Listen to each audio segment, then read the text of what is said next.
Hi friends, இன்னைக்கு நம்ம நம்மளுடைய சேனல்ல கோயில்ல புளியோதரை வாங்கி நம்ம சாப்பிட்ருப்போம்.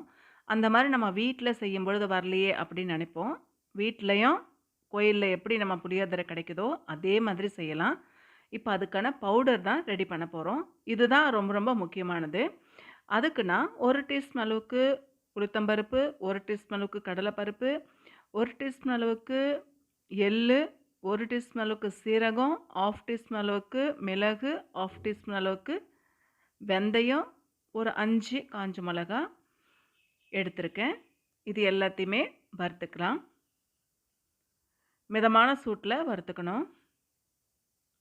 புளியோதரை நல்லா வரத்துக்கு இந்த பொடி தான் முக்கியமான காரணம். இந்த பொடி நல்லா நம்ம அரைச்சிட்டோம்னா, எப்படி நம்ம செஞ்சாலுமே புளியோதரை நல்லா வாசனையோட கமகமன்னு இருக்கும்.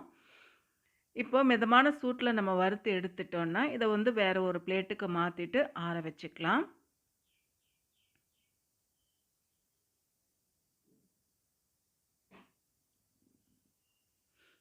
ஆறுனதுக்கு அப்புறமா நம்ம அரைச்சுக்கலாம்.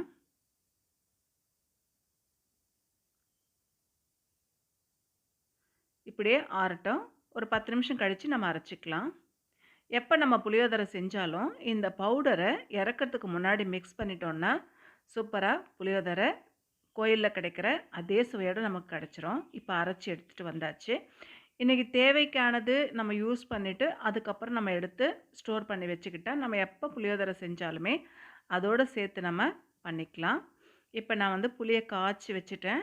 அதோட இப்ப இறக்கறதுக்கு முன்னாடி அந்த புளியோதரை பவுடர நம்ம சேர்த்துட்டு, மிக்ஸ் பண்ணிட்டு இறக்கிட்டோம்னா, சூப்பரா கோயில்ல கிடைக்கிற அதே சுவையோட புளியோதரை நம்ம வீட்லயும் செய்யலாம். இதே மெத்தட்ல நீங்களும் செஞ்சு பாருங்க. எப்படி வந்திருக்குன்னு கமெண்ட் பண்ணுங்க. இப்போ புளி காய்ச்சி இறக்கியாச்சு. நம்ம சாதம் வடிச்சு வச்சிருந்தோம் இல்லையா? அந்த சாதத்த இதில சேர்த்துறலாம். சேர்த்துட்டு நல்லா மிக்ஸ் பண்ணிட்டா, சூப்பரான புளியோதரை ரெடி ஆயிடும். அவ்வளவுதான். புளியோதரை ரெடி.